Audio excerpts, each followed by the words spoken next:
أجمعين. أما بعد، أعوذ بالله من الشيطان الرجيم. بسم الله الرحمن الرحيم.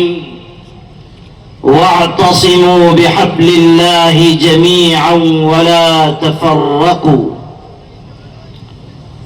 آج کے اس بارونق اجلاس کے صدر محترم مخدوم گرامی قدر حضرت مولانا خالد سیف اللہ رحمانی صاحب، صدر آل انڈیا مسلم پرسنل لا بورڈ، اسٹیج پر رونق افروز معزز شخصیات، مختلف جماعتوں اور مسالک کے نمائندگان، اور آپ تمام قابل احترام بھائیوں اور بزرگوں،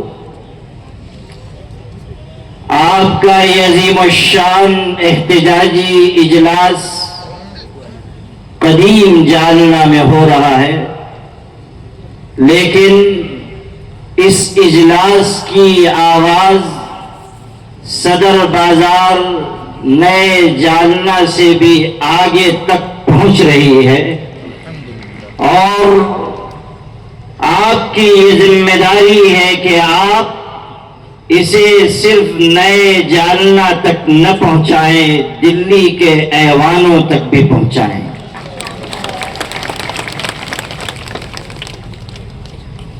آپ کا عزم، آپ کی ہمت، آپ کا جذبہ، آپ کا جوش، آپ کا ہوش، آپ کا عزم اور عزیمت آپ کے روشن مستقبل کی ضمانت ہے۔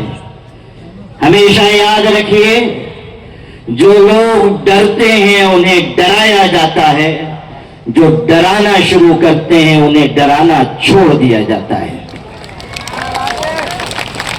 اور اس حقیقت کو بھی ہمیشہ یاد رکھیے کہ وہ لوگ ڈرا کرتے ہیں جو ایمان و یقین کی روشنی سے محروم ہیں، جن کا اللہ کی ذات پر لازوال یقین ہے، اور جو اس حقیقت کو جانتے ہیں کہ جو رات قبر میں آنی ہے وہ دنیا میں کبھی نہیں آ سکتی، وہ نہ طاقتوں سے ڈرتے ہیں نہ حکومتوں سے دبتے ہیں۔ اس لیے ایک جذبے کے ساتھ اور اس احساس کے ساتھ کہ سرفروشی کی تمنا اب ہمارے دل میں ہے، دیکھنا ہے زور کتنا بازوئے قاتل میں ہے، اس جذبے کے ساتھ آگے بڑھیے۔ اور اس لیے آگے بڑھنا نہیں ہے کہ ہم کوئی بدامنی چاہتے ہیں یا ملک کا ماحول خراب کرنا چاہتے ہیں۔ ہم امن و امان کے علم بردار ہیں، ہم اسلام کے ماننے والے اور ایمان کی راہ پر چلنے والے ہیں۔ اسلام سلامتی سکھاتا ہے اور ایمان امن و امان کی تعلیم دیتا ہے۔ آپ کا آگے بڑھنا صرف اس لیے ہے کہ آپ کو اپنا حق لینا ہے اور وقف جائیدادوں کو بچانا ہے، اور کان کھول کے سن لیا جائے کہ اگر حق کے لیے آواز اٹھانا جرم ہے تو ہم ایک بار نہیں 1000 بار یہ جرم کرنے کے لیے تیار ہیں۔ ہمارے قائد آگے بڑھو، ہمارے قائد آگے بڑھو، واپس لو، واپس لو، واپس لو، واپس لو، کالا قانون واپس لو۔ ابھی یہاں ہمارے محترم قاسم رسول الیاس صاحب نے بھی حوالہ دیا، اور اس سے پہلے ہمارے ایک غیر مسلم بھائی نے بھی کہا کہ کسانوں نے قانون کی واپسی کے لیے 2 سال تک دلی میں دھرنا دیا، قربانی دی۔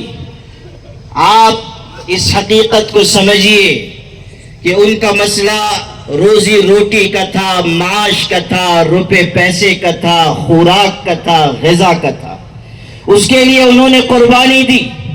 ہمارا معاملہ تو دین کا ہے، ایمان کا ہے، مذہب کا ہے، مسجدوں اور مدرسوں کی حفاظت کا ہے۔ اور یہ بھی نہ بھولیے کہ ہمارے کسان بھائیوں کے ہاں تو اعتکاف ہے نہیں، ہمارے ہاں تو اعتکاف کا بھی حکم ہے۔ تو اگر ہم لوگ آ گئے تو پھر ہماری واپسی ہی نہیں ہوگی، ہم وہیں قیام کر لیں گے۔ اس لیے آپ جب تک ہم لوگ اجلاس سے اپیل کر رہے ہیں اسی کو مان کے آپ لوگ ہماری راہ بھی کھول دیجئے, آپ بھی اطمینان سے رہیے. ورنہ اگر آپ نے اصرار کیا تو پھر ہم لوگ بھی ایسی راہوں پر جا سکتے ہیں کہ جو قربانی کی راہ ہے. اور یہ جو بعض لوگ ہمارے کہہ رہے ہیں, زبانوں پر بھی باتیں آ جاتی ہیں, سوشل میڈیا پر بھی لوگ لکھ دیتے ہیں کہ ملی جماعتیں اور مسلم پرسنل لا بورڈ اور فنا ہمت اور حوصلے کے فیصلے نہیں کر رہے ہیں, بزدلی کے فیصلے کر رہے ہیں. یاد رکھیے یہ فیصلے بزدلی کے نہیں ہیں, حکمت عملی کے ہیں. جب وقت آئے گا تو آپ دیکھیں گے کہ حکمت عملی سے آگے بڑھ کر جرأت اقدام کس کو کہتے ہیں. واپس لو, واپس لو,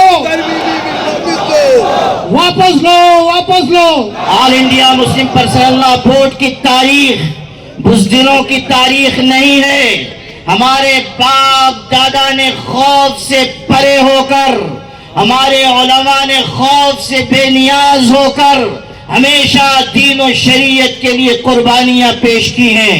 ہم بھی انہی کے نام لیوا ہیں.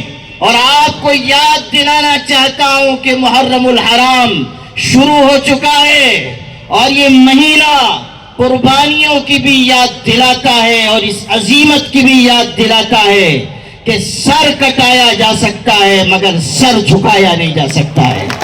مرد حق باطل سے ہرگز خوف کھا سکتا نہیں, سر کٹا سکتا ہے لیکن سر جھکا سکتا نہیں. یاد رکھیے ہم ان کی اولاد نہیں ہیں جو انگریزوں کے جیل کے ڈر سے معافی نامے داخل کیا کرتے تھے. ہم ان کی اولاد ہیں جو تختہ دار کو چوم کر مسکراتے ہوئے جان دیتے تھے اور دنیا کو بتاتے تھے کہ مر جانا دوسروں کے لیے مصیبت ہے, ہمارے لیے مر جانا شہادت ہے.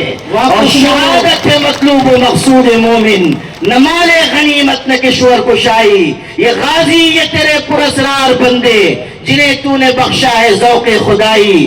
دنیم ان کی ٹھوکر سے صحرا و دریا, پہاڑ ان کی ہیبت سے سمٹ کر ہرائی.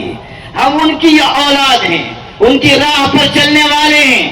اور یاد رکھیے گا کہ اگلے مرحلے میں آل انڈیا مسلم پرسنل لا بورڈ کوئی بڑا فیصلہ کر سکتا ہے. ہمارے صدر محترم یہاں موجود ہیں جنہوں نے عزم و عزیمت سے لبریز یہ بات کہی تھی کہ آج علماء اور سجادگان صدری اور شیروانی پہن کر آئے ہیں, لیکن کل وقت پڑا تو صدری اور شیروانی کی جگہ کفن اوڑھ کر آئیں گے. نعرہ تکبیر, نعرہ تکبیر. واپس لو, واپس لو, واپس لو, واپس لو. آپ دیکھتے ہیں کہ کہیں کوئی تنازع ہوتا ہے, وہ لوگ کہتے ہیں غصے میں کہ یہ جگہ نہ تیرے باپ کی ہے نہ میرے باپ کی ہے, یہ جائیداد نہ تیرے باپ کی ہے نہ میرے باپ کی ہے. وقف جائیدادوں کا جھگڑا چل رہا ہے. اس لیے میں یہ کہنا چاہتا ہوں کہ اگر آج کوئی یہ کہے گا کہ نہ تمہارے باپ کی نہ ہمارے باپ کی, تو ہم یہ کہیں گے کہ تمہارے باپ کی تو نہیں ہے, یہ سچ ہے, مگر ہمارے باپ کی ضرور ہے. جتنی وقف کی جائیدادیں ہیں وہ سب ہمارے باپ دادا کی ہیں. وہ کسی حکومت کا احسان نہیں ہے, وہ خیرات میں ملی ہوئی جائیدادیں نہیں ہیں, ہمارے باپ دادا کی حق حلال کی کمائی ہے. اور لائق اولاد وہ ہوتی ہے جو اپنے باپ دادا کے ورثے کی حفاظت کیا کرتی ہے, اور ہم لائق اولاد بن کر دکھائیں گے انشاءاللہ. اور آل انڈیا مسلم پرسنل لا بورڈ کی آواز پر ہم لبیک کہتے ہوئے آگے بڑھیں گے, جوش کے ساتھ بھی, ہوش کے ساتھ بھی, جذبات کے ساتھ بھی, عقل اور دانائی کے ساتھ بھی. یاد رکھیے صرف جذباتیت آپ کو نقصان پہنچائے گی, اور حکمت کے نام پر بزدلی آپ کی پیشانی پر کلنک لگائے گی. ہمارے خیال لگے ہو, ہمارے خیال لگے ہو. نہ بزدل بنیے اور نہ اپنے آپ کو کم ہمت بنائیے, اور نہ جذباتیت کے راستے پر جائیے, بلکہ اپنی قیادت کے احکامات کی تعمیل کرتے ہوئے آگے بڑھیے. وقت کا یہ نیا قانون مذہب مخالف ہے، دستور مخالف ہے. اور ابھی ہمارے جناب قاسم رسول صاحب نے اور دوسرے حضرات نے اس قانون کے مضر پہلوؤں کو بیان کیا. ایک بات رہ گئی وہ عرض کرنا چاہتا ہوں، اور وہ یہ ہے کہ صرف پرانی وقف جائیدادیں خطرے میں نہیں آئیں گی. اس نئے وقف کے قانون کی وجہ سے نئی وقف جائیدادیں قائم کرنا بھی مشکل ہو جائے گا. اس قانون میں یہ لکھا ہوا ہے کہ وقف کرنے والے کے لیے 5 سال کا پریکٹسنگ مسلمان ہونا ضروری ہے. 5 سال کا باعمل مسلمان ہونا.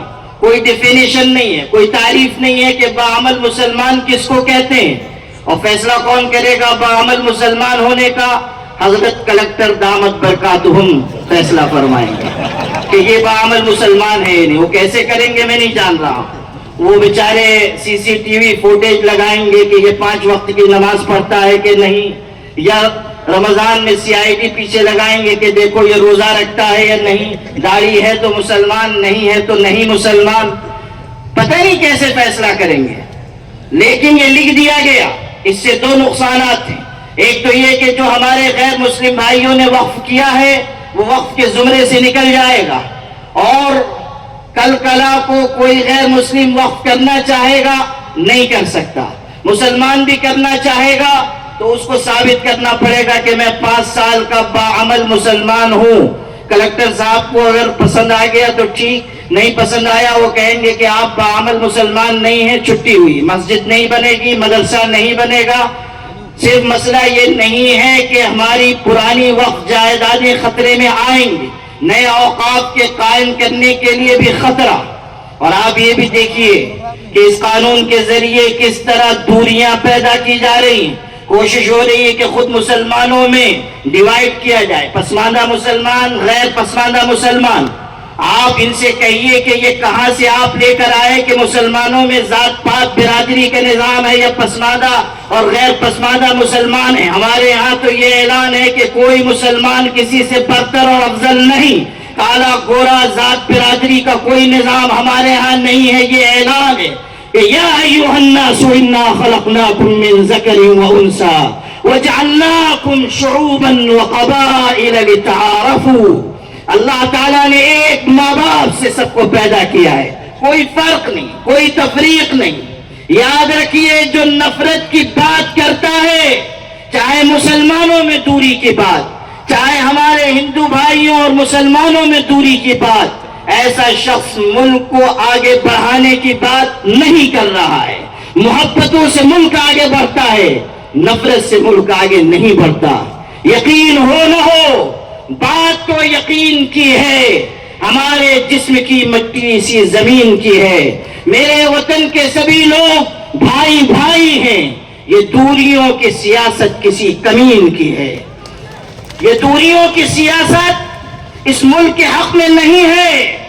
ہمیں محبت کا پیغام دینا ہوگا. اور آل انڈیا مسلم پرسنل لا بورڈ نے ہمیشہ اس ملک میں بھائی چارے کی بات کی ہے. نفرت کی آبیاری ہمارا شعار نہیں رہا. ہم نے جب بات کی ہے محبت کی بات کی ہے، یکجہتی کی بات کی ہے، آپسی اخوت کی بات کی ہے. ہم نے سب کو ساتھ لے کر چلنے کی بات کی ہے. ہندو ہو یا مسلمان، سکھ ہو یا عیسائی، سب اسی ملک کے باشندے ہیں. سب مل جل کر رہیں گے تب یہ ملک آگے بڑھے گا، جب یہ دیش ترقی کر سکے گا. آل انڈیا مسلم پرسنل لا بورڈ نے اس دور کرنے کی سیاست کا جواب اس طرح دیا کہ دوریاں اور فاصلے پیدا کیے جا رہے تھے تو ہم نے اپنے غیر مسلم بھائیوں کو بھی ساتھ لے لیا. آج ہر طبقے کے غیر مسلم ساتھ میں آ رہے ہیں. اور ابھی آپ نے دیکھا کہ یہاں بھی ہمارے غیر مسلم بھائیوں نے کیسی حوصلے پر مشتمل باتیں کہی جو ہم نہیں کہہ سکتے وہ انہوں نے کہا. ہم تو کہتے ہیں تو باتیں زیادہ چھپتی ہیں، جب وہ کہہ رہے ہیں تو آپ سن لیجئے کہ وقف بورڈ میں کسی غیر مسلم کی کوئی ضرورت نہیں ہے. یہ مسلمانوں کا خالص مذہبی اور شرعی معاملہ ہے. اس میں آپ غیر مسلموں کو داخل مت کیجئے. ایک طرف آپ کہہ رہے ہیں غیر مسلم وقف نہیں کر سکتا، دوسری طرف کہہ رہے ہیں کہ وقف بورڈ میں غیر مسلموں کو ممبر بنایا جائے گا. بات عقل سے پرے ہے کہ آپ کرنا کیا چاہتے ہیں.